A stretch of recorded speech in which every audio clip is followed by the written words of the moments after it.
Hi, today we're going to be talking about collecting data. So, how do we come up with all the statistics and all those things that we've been using for our normal distribution?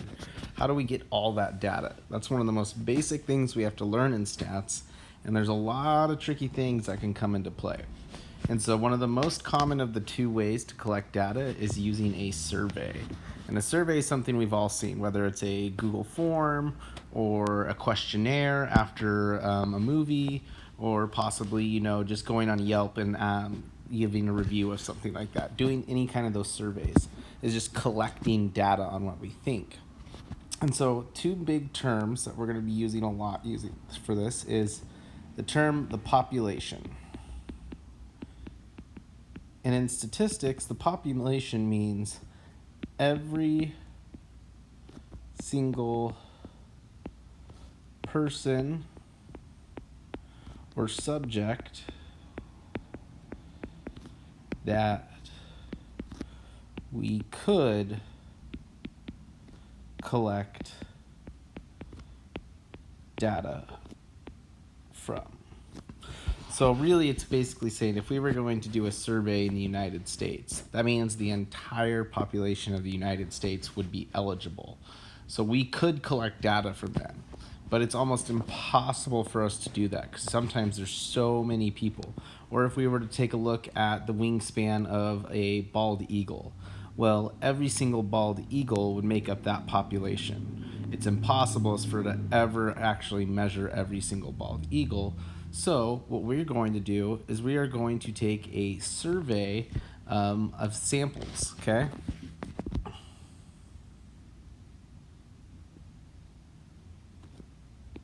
And so our sample is really just a subset of our population. Like I said, I can never measure every single eagle, but if I get a sample size large enough, such as like maybe 1,000 eagles, I'm going to start to see some patterns. So we're taking out of the population just a smaller bit to sample from, and that sample is going to allow me to then make some justifications and say, hey, this is starting to show a pattern. A bald eagle should be about 6 feet in wingspan, or this many people want to vote for this politician in the United States. I didn't ask everybody in the population, but I got enough samples that I could start to see trends or something picking up. So really what we're seeing here is the population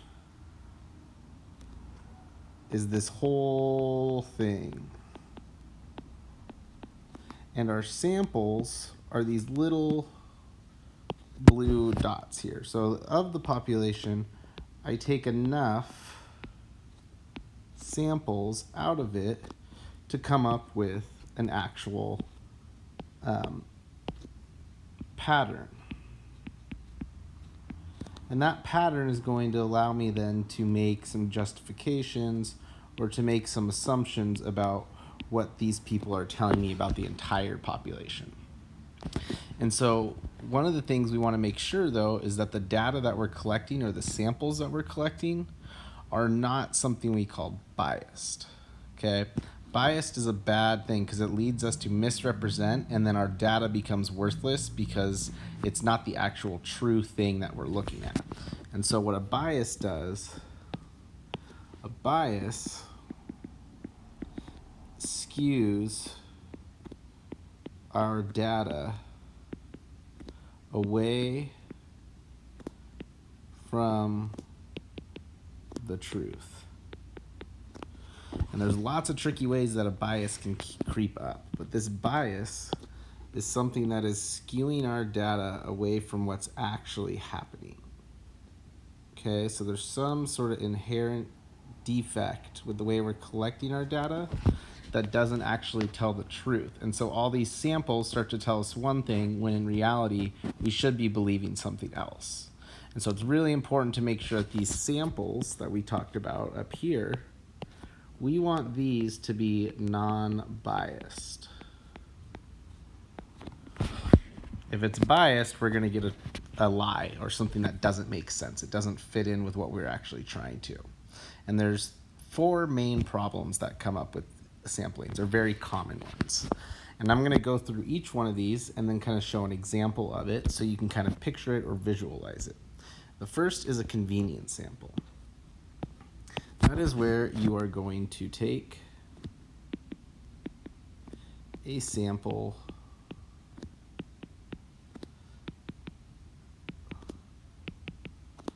that is convenient due to the size, the location, the money needed to fund it, etc. You're doing something because it's easy. It's an easy way to collect data. But the problem with convenience samples is that they're so easy that they tend to not really show the truth and they become biased. For instance, we're going to take a look at the following question. Should there be stricter gun laws in the United States of America? So here's my beautiful map of the USA with all the states listed.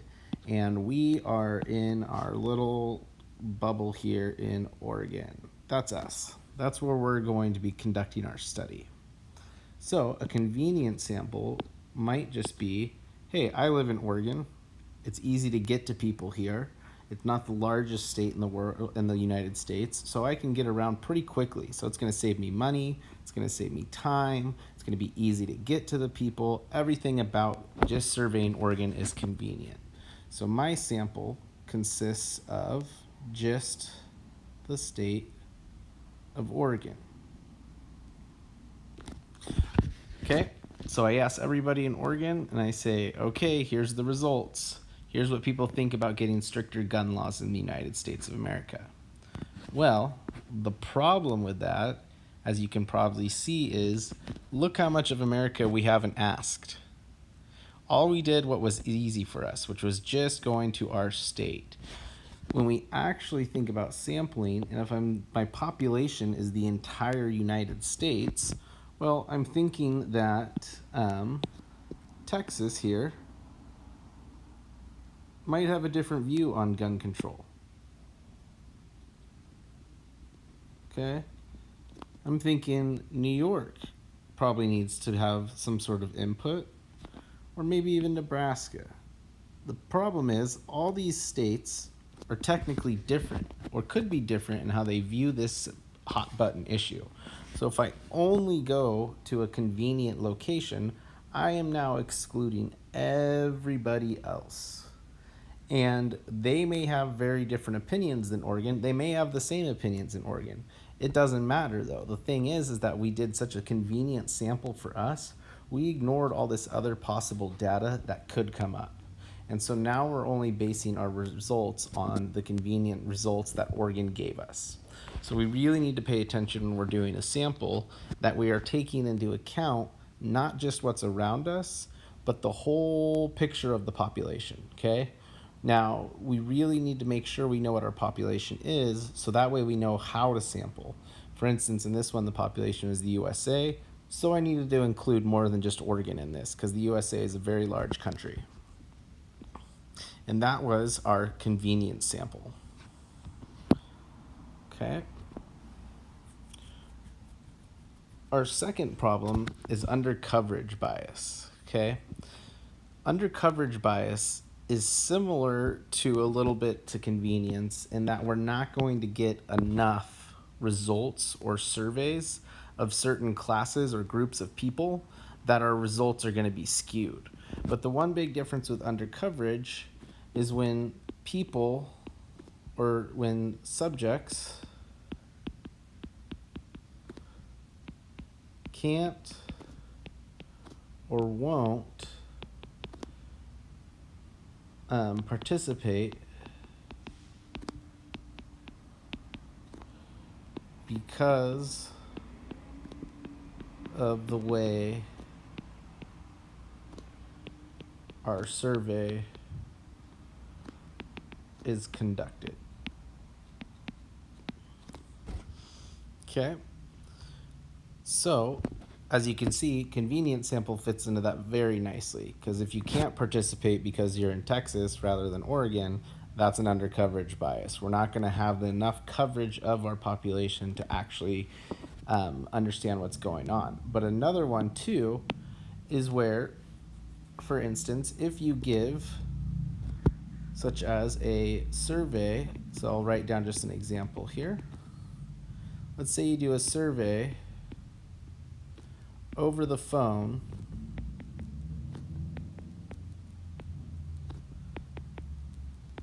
that costs $2.99 to each subject. So there's some sort of long distance call or a text message or something that you have to pay for in order to get your response to be there. Now, if you have a lot of money, $2.99 is not going to matter to you. Okay, if you don't have a lot of money or you're very conscious of saving money, that $2.99 is going to hurt, and you're probably not going to respond. You're not going to give your input to that issue. So another way of undercoverage is when you have some sort of barrier. Okay, so the way this is conducted, the barrier is actually having to pay in order to take the survey, to get yours collected.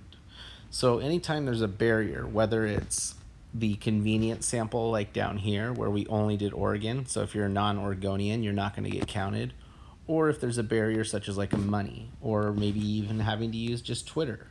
What if you don't have Twitter? Okay, there's lots of ways that undercoverage can come up, and we have to be really critical of how we're conducting these surveys to make sure that we're not excluding certain people of our population that need to be there. Okay, the third problem is a voluntary sample. So a voluntary sample is when you let the subjects self-select and give responses. Okay, so voluntary sample sounds great. We just set up a booth that says, hey, let me know what you want or think. We're in a centralized location. Maybe we set up a booth in each state about this gun control. So we're doing it in a way that gets away from the convenience and the undercoverage. However, with a voluntary sample, the problem that comes up, that problem is only those who are passionate about the topic tend to respond.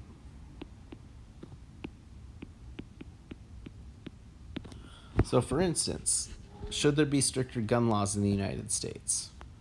Well, if I don't really care about guns, if I don't own guns, or I don't have an issue with them, I'm probably not going to go take this survey. It seems like a waste of time to me. I just don't care enough. Now, however, if you are a big-time gun owner or you are looking to control guns, trying to make it safer, and all that stuff, then you're going to probably be a bit more passionate and respond. Well, that seems to bias it going one way or the other. It could be super negative or super positive depending on where you set up your voluntary sample. So we don't necessarily really want people to self-select. We want to choose the people, okay? Now, if they respond to us, great. If they don't, great. But we need to be able to select, so that way we're getting those who are passionate, those who are non-passionate.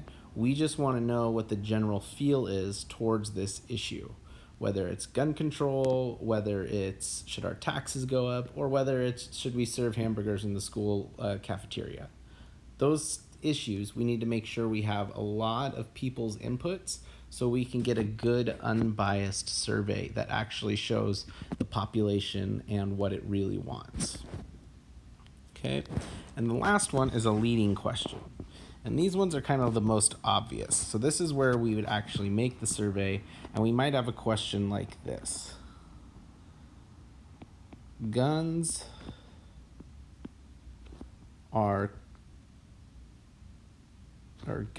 cause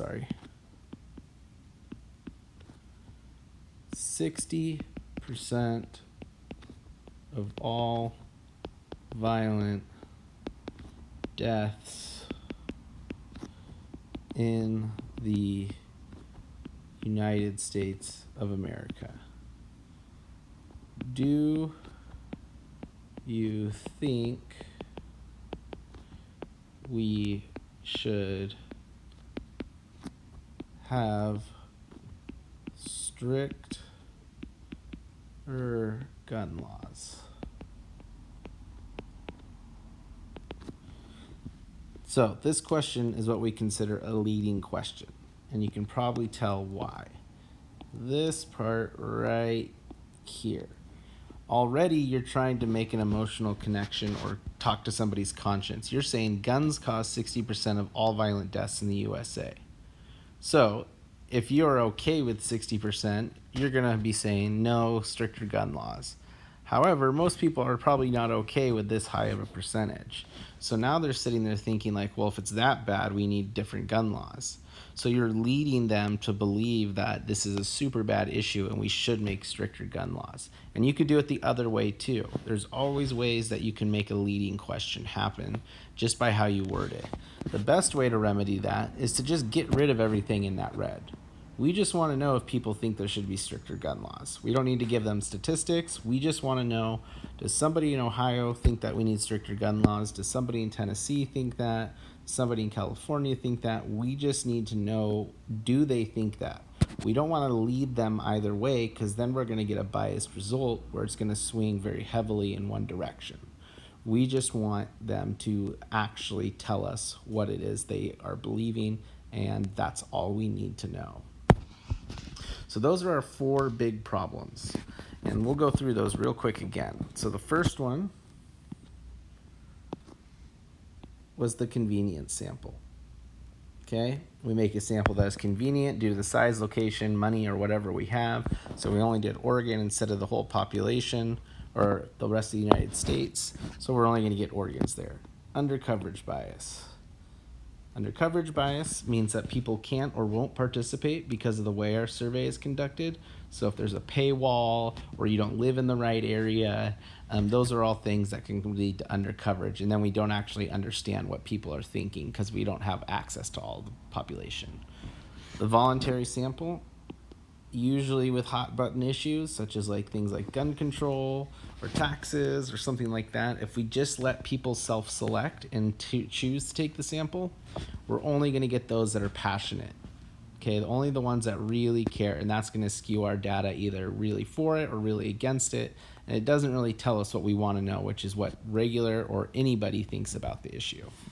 And the last one is our leading question, and that's where we devise the questions to actually give us the answer we want. We give them extra information that either makes them feel guilty or makes them feel good, and then they decide to answer a specific way. So those are a lot of problems. Those are a lot of problems. So let's think about a way to make a good survey.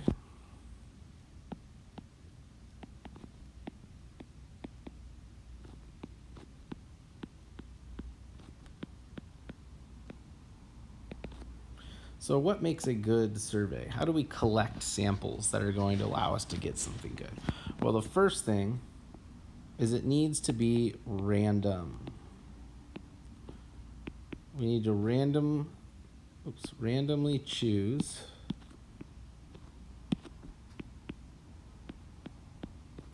our subjects.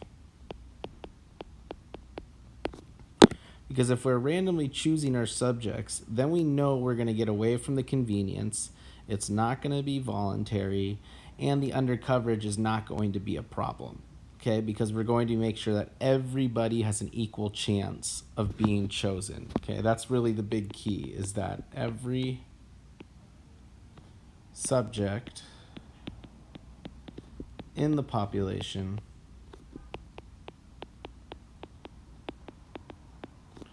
could be chosen to take the survey.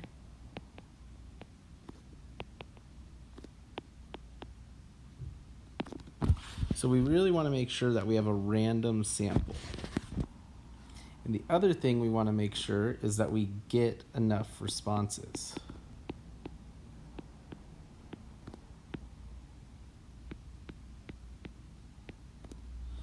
So the more results we get, the more likely a pattern will form.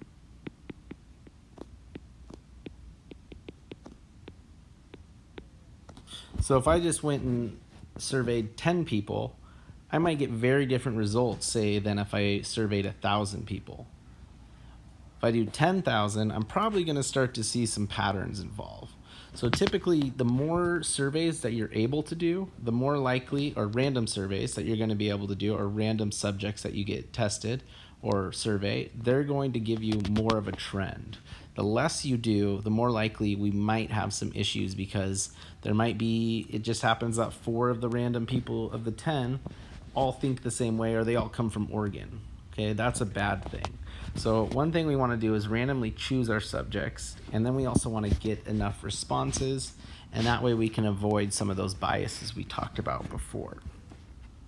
So good types of surveys.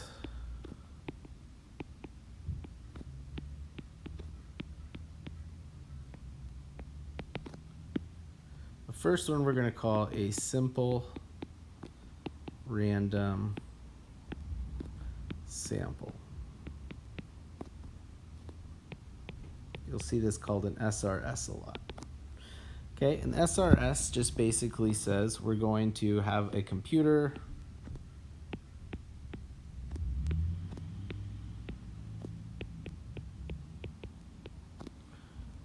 choose subjects from the population. Then we basically take those subjects that we have that have been chosen by the computer. It's simple. The computer does it all. It's random because it doesn't have any biases. It's just choosing people. And then we collect our data. That simple random sample takes care of all those biases that we talked about, as long as we don't have a leading question. It's not voluntary anymore. It's making sure that everybody in the population has an equal chance, so it can't be convenient.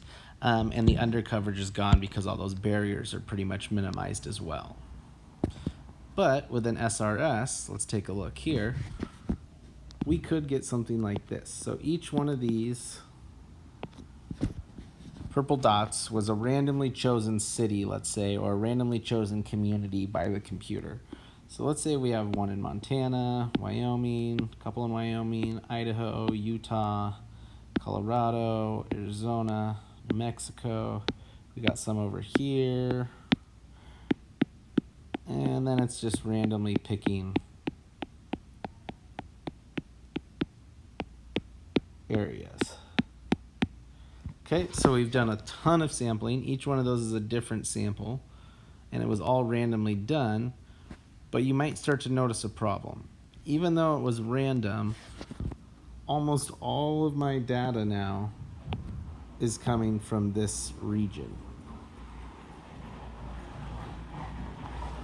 So even though we did a random sampling, the computer shows everybody, we still end up with undercoverage and or a convenience type like sample, where we're only getting the western part of the United States. And they might feel very differently than the rest of the United States. So even an SRS can sometimes lead to biased results. However, it's still better than not doing it. So the SRS is still a good way of giving a sample and being able to collect the data needed. What we can do, though, is something to make the SRS even better.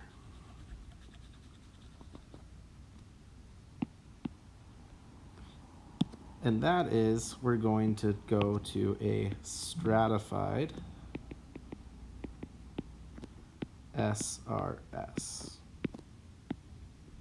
And a stratified SRS is simply just this. We break the population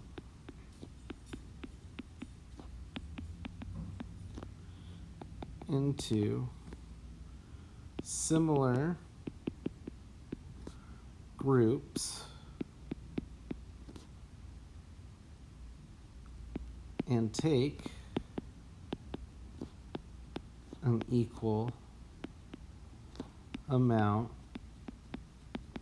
of samples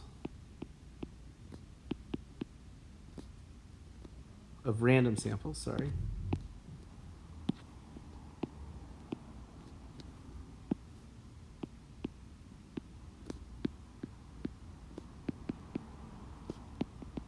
in each. So let's go back down to our United States map. So we break the population into similar groups and take an equal amount of random samples each. So the United States is generally broken up into sections. We typically see our Northwest. We usually have the Southwest. And then we kind of have the Midwest.